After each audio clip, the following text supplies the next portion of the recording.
M.I.A has been standing on business when it comes to the Carters, exposing them for all sorts of wild stuff that has been blowing our minds. But she just took it to a whole new level when she recently had an interview in which she hinted that Jay-Z might have intentionally set out to help her ex-boyfriend take their child away from her in a custody battle that went south.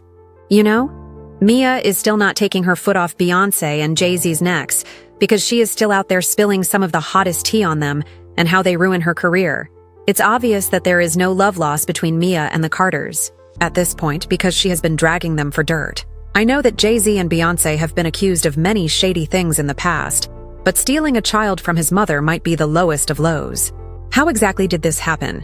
And did Jay-Z sign her to Roc Nation just to divert her attention from the custody dispute? She has made it abundantly evident in the last few months that they cheated on her when she signed with Roc Nation.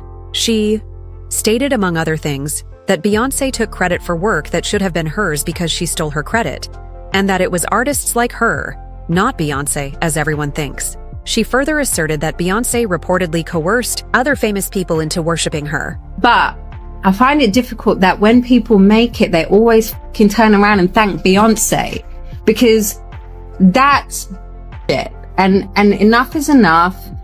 I'm coming for everyone now, because no, the success of all that always stems from God motivating me to get the up out of bed and write some fucking songs. And then it changed so many people's destinies, and all these people are multi-millionaires, really successful. Even, you know, Azealia Banks could be talking about how I need to bleach my skin to be accepted in the music world, and that's why no one's supporting me, is because I'm dark skinned. Can off, because even her music career started with Diplo, who I put on the map. So all of them, all these bitches, and even Adele, it's like out for this, because she's retired now, but her career would not exist if I hadn't made Jonathan Dickens into a manager who is her manager. She signed to XL because of me. Nick Huggett was my A&R who signed her. And this, when she gets an award, she thanks Beyonce. And I'm sick and tired of all of these fucking women who don't want to give respect to me because I'm a brown woman. However, that's not all, because Jay-Z didn't exactly treat her any better after she signed with Roc Nation. During one of her tirades, she disclosed that Jay-Z attempted to pressure her into getting drastic plastic surgery, but she was strong enough to refuse him. Even when I met Jay-Z and I signed to Roc Nation, the first thing he told me to do is get plastic surgery. I'm not insecure, because I would have got plastic surgery. So their argument of Maya's secure, that's why she needs to massage her ego, fails, because you turn around and ask those what women do you know who hasn't had plastic surgery around you? All of them have. I'm the only one who didn't, which already proves the fact it's not insecurity. Because if I was insecure, I would have done that 100 times over. Even when I met Jay-Z and I signed to Roc Nation, the first thing he told me to do is get plastic surgery. And I didn't. Because it's okay. Guess what? I'm 50. And I'm totally fine with the fact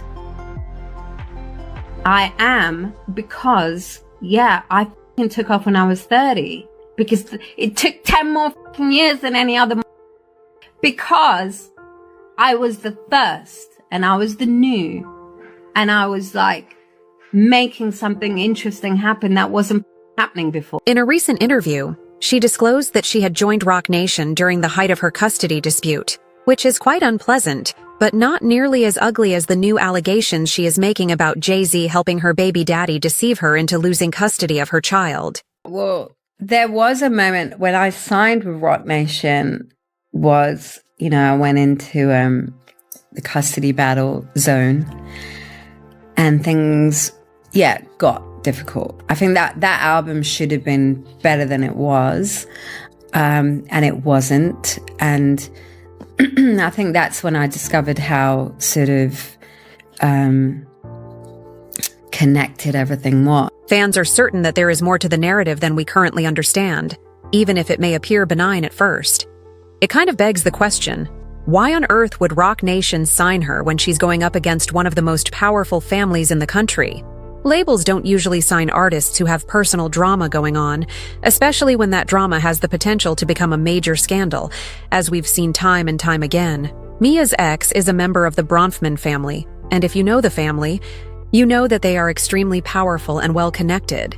Since a messy scandal can be extremely detrimental to an artist's career, why would Roc Nation sign Mia if she was such a risk? If it weren't already murky, Jay-Z is rumored to be pals with Mia's baby daddy, Benjamin Bronfman. This makes things 10 times worse because it would imply that Jay-Z signed his friend's ex, who was involved in a contentious custody dispute with him. It seems like a setup from the beginning, but what's even more dubious are Mia's allegations that Jay-Z fired her from the label after she lost the custody dispute. She revealed this in a tirade last year where she went off on everyone saying my first custody battle was in 2013, my child was 4, I was managed by Jay-Z, who ultimately was paid by Bronfman, and if that wasn't awful enough, she said that Jay-Z stopped talking to her altogether after that. She tweeted, "The day I was served for my child, Nation stopped all communication with me, and all my emails to Jay-Z asking for help was wiped from my inbox. My home was broken into, and every laptop was taken. I was trapped in Brooklyn, on an order, served that restricted me from leaving Brooklyn for 15 years. So it appears that the whole thing about her signing with Roc Nation may have been a ruse to divert her attention from the custody issue. There is no evidence of this, so it's all conjecture, but Mia herself stated that the album she released while she was working for the label wasn't that good. And if Jay-Z is known to only accept the best, then why in the world did he let her release an album that even she didn't think was good enough? The math isn't math. But wait, it gets worse. In another social media post, she accused Beyonce and Solange of being friends with her son's caregiver, who she claims vaccinated him without her consent. She wrote Aurora James, "Vaccinated my child without my permission. They manipulated my child by lying to a 12-year-old pretending to be his mom. Of course, if it's not your own child, you don't care how you can psychologically ally damage a child." With mental gain, she, Beyonce, and Sal's friend fans left comments saying, "Roc Nation will crumble." Yes, she was heavily featured, but I'd like to know what you think. So please leave a comment below and watch this following video.